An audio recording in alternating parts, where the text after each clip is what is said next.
Hello everybody, I'm Amber, or otherwise known as Miss Willow, and today I have a little story to read. It's a fantasy story that I am going to be reading, and it is about Miss Willow adventuring in a land and finding this new character, a new dragon character. So here it goes. Miss Willow was walking in this vast field filled with flowers of many colors, reds, yellows, oranges, purples, anywhere from these massive trees in the background, as well as a giant ray of sunlight beaming down upon the land. It was very strange because this land was filled with little sprinkling rain, yet the sun was still shining through it ever so slightly. It was beautiful to her. She walked around the flowers, little prickly things, vines, lots of different grasses blowing around in the breeze. There were small insects and ladybugs hopping about, and different grasshoppers here and there of different shades of greenish and yellowish colors. There were different small woodland animals walking around and scurrying about, such as squirrels and chipmunks. It was a very nice place she stumbled upon, in her opinion. There were little apple trees here and there scattered across with the rain, and the streaks of sun beamed upon them and showed the sight of them as little highlights in the field. As she walked around, there was something in the wet, damp, slushy ground ahead. It was very shiny, and it seemed to glow through the grass. She walked through, her boots slushing in the mud from the rain. She bent down, and she tried to pick up this little object. She held it in her hand. It was light blue in color, and it was very round and smooth, like a very smoothed-out stone, but it was kind of like a crystal, too. As she felt the stone in her hand, the rain suddenly stopped. She looked about. Huh? What just happened to the rain? She looked down at the stone again. Could it have been this little rock? She looked up at the sun, and the sun was shining very brightly now, and it was as if all the water had dried up from the ground all of a sudden. As she walked, pondering this little rock in her hand, a giant dragon swooped down, appeared, and snatched the stone clean out of her hands. What? Oh my goodness, what was that?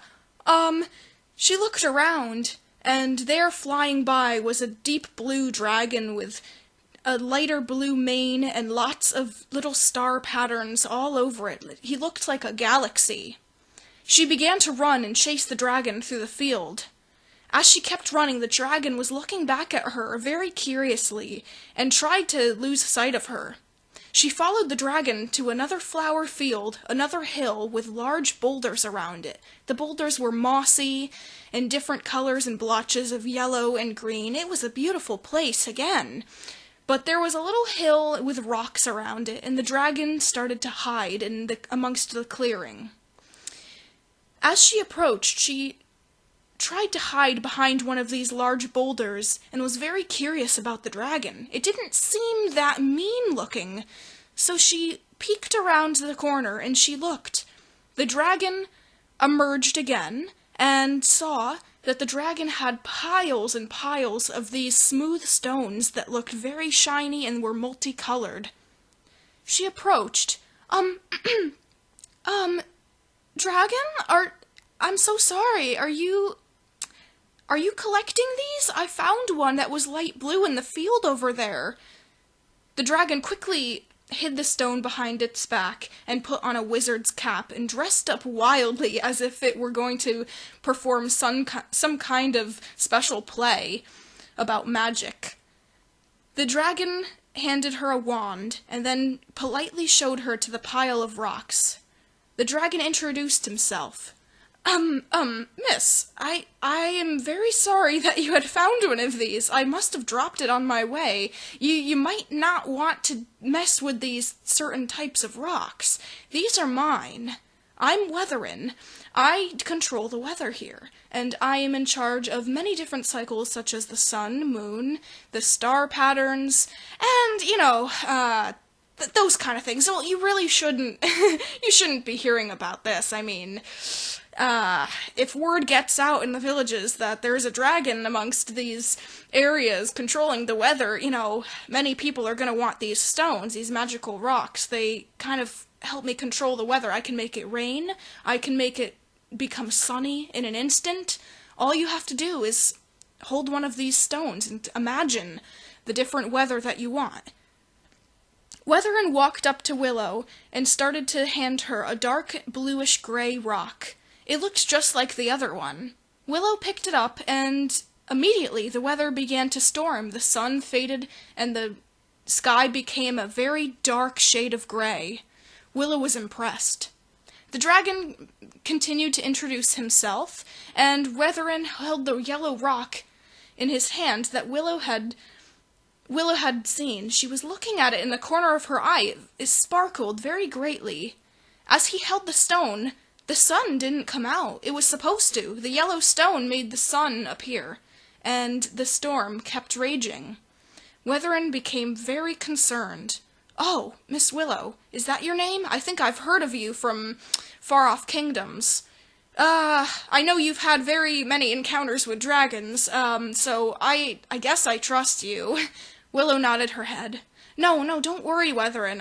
I'm not here to steal these stones. I was very curious about it. I had no clue that it belonged to a weather-controlling dragon. He looked down at the stone in his hand and was very concerned. "Oh, man, you know what this needs. I doubt you're up for the task, but this needs to be soaked in an elixir full of rose petals. But, it is storming, so, at least it's just raining. At least there's no thunder." Willow agreed to help. She leapt up out of where she was sitting and offered, "Oh, Mr. Weatherine, I think I saw some rose bushes on the way. Do you think I might be able to help?" Weatherine nodded. "Well, if you really want to. I really do need the sun to come up, and since I control this weather very magically, I don't know if there's a way for it naturally to come back unless we wait out the storm, and that's not really great because I wanted to go on a walk."